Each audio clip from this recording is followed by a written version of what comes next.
1962-63 का वर्ष काशी विश्वविद्यालय से मैं बीएड कर रहा था। हमारे गाइड थे माननीय स्वर्गीय एस.एन. नागर और हिंदी विषय का प्रशिक्षण देते थे विद्वान स्वर्गीय रमापति शुक्ल। विद्वानों की भरमार थी और प्रत्येक विषय के शिक्षक विद्यमान थे। पूरे समय कक्षाएं चलती थी। उसके बाद प्रशिक्षण के लिए विद्यालयों में जाना पड़ता था। मुझे चिल्ड्रन स्कूल BHU का कैंपस, उसमें अवसर मिला। प्रतिदिन मुझे प्रैक्टिकल या प्रयोगात्मक कार्य के लिए जाना पड़ता था, बच्चों को पढ़ाना पड़ता था। 2-3 महीने के उपरांत प्रायोगिक परीक्षा की तैयारी करनी थी। बाहर से परीक्षक को आना था और कक्षा में छात्रों को पढ़ाना होता था। पीछे बैठकर जो परीक्षक हैं, छात्राध्यापक की भाषा, पढ़ाने की शैली, अभिव्यक्ति की सामर्थ्य और बच्चों के भीतर जागृति का भाव वो देखा करते थे। कक्षा में घूमकर भी बच्चों की मन स्थिति और प्रकृति का बोध किया करते थे। जब पढ़ाया जा रहा है तो पढ़ाते समय अध्यापक का ध्यान, अवधान बच्चों की ओर कितना है, बच्चा यदि नीचे कुछ खेल रहा है या धक्का मार रहा है तो वह भी देखना अनुभवों के माध्यम से शिक्षक का कार्य होता था। परीक्षक इस बात पर ध्यान देते थे कि नियंत्रण कक्षा पर अध्यापक का है कि नहीं, और जब अध्यापक शिक्षण कर रहा है तो प्रत्येक बालक के मुख को, उसकी मुद्रा को, उसकी स्थिति को देख रहा है या नहीं। उसके प्रत्येक अनुक्रम, अनुभाव को देखना शिक्षक की विशेषता मानी जाती। श्यामपट्ट पर कुछ लिखते समय और झांक कर बगल से छात्र को देखना, कौन लिख रहा है, कौन नहीं लिख रहा है, कौन ध्यानपूर्वक अपनी मुद्रा में अध्ययन में संलग्न है, ये शिक्षक का कार्य होता था। जो गाइड हुआ करते थे वे प्रत्येक दिन उपस्थित होते थे और हर विषय, 3 विषयों का प्राविधान था और तीनों विषयों की शिक्षण शैली की देखरेख दृष्टि शिक्षक में होती थी, जो हमेशा दिशा निर्देश किया करते थे। जब कभी शिक्षक में अच्छा कहने की आदत, अब आगे बढ़ो, प्रत्येक पंक्ति के बाद आगे बढ़ो, अच्छा यह बात है, हर पंक्ति में कहना, मैनरिज्म जिसको कहते हैं, बार बार एक ही चीज़ को दोहराना, उस पर संकेत जो गाइड है वो किया करते थे। शिक्षक को पूर्ण बनाने का कार्य या क्रियाशीलता काशी हिंदू विश्वविद्यालय की शिक्षा परंपरा में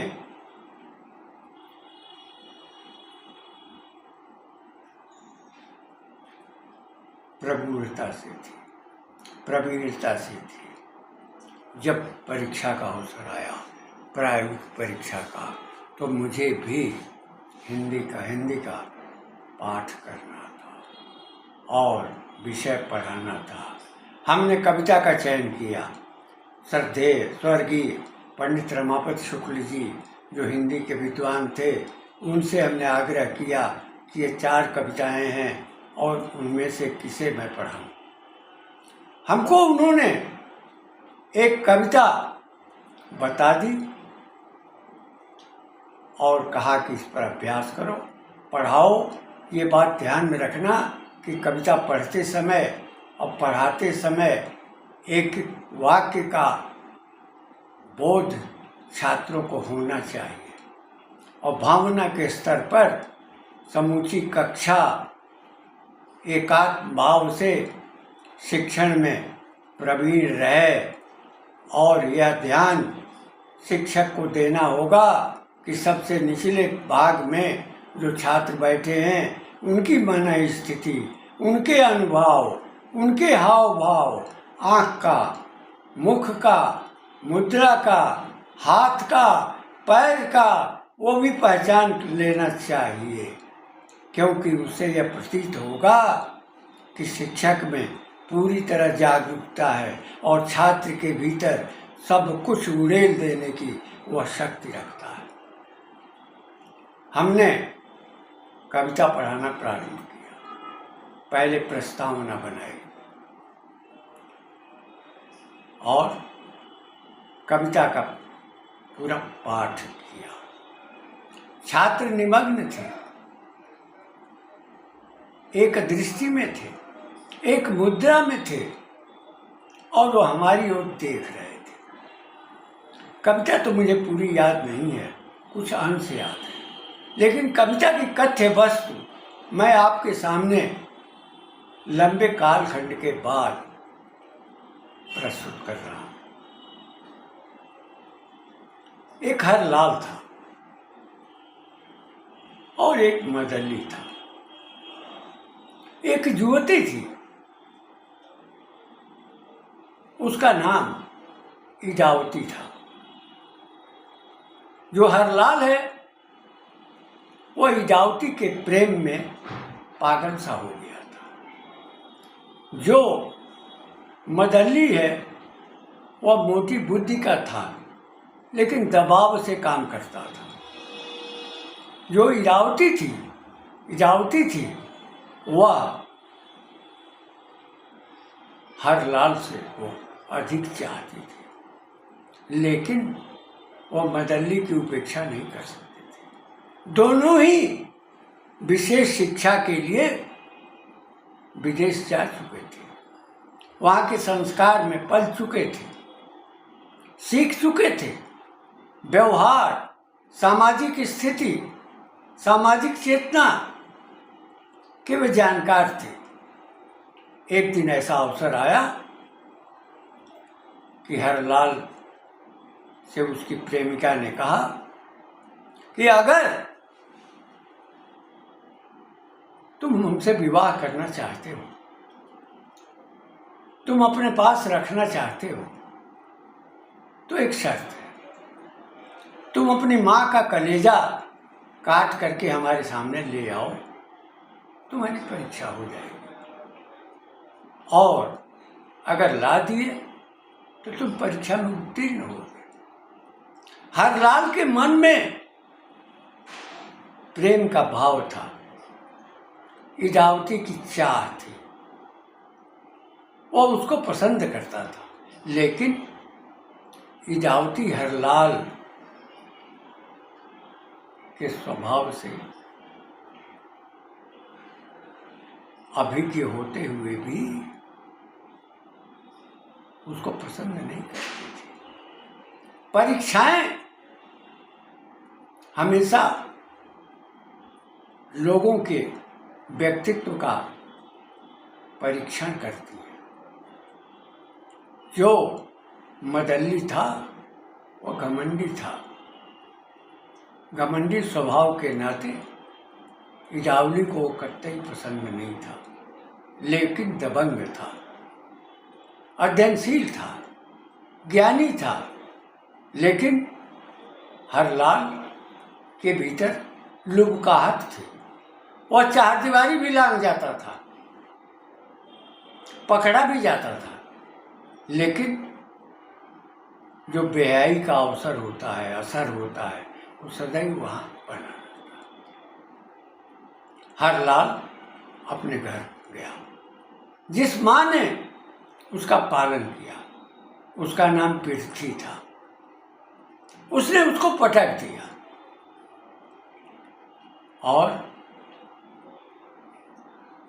उसके दाहिने भाग के हाथ सहित कान से लेकर के नीचे तक के अंश को उसने अपने हाथ से काट दिया और कलेजा ले लिया, निकाल लिया, पैर भी काट दिए।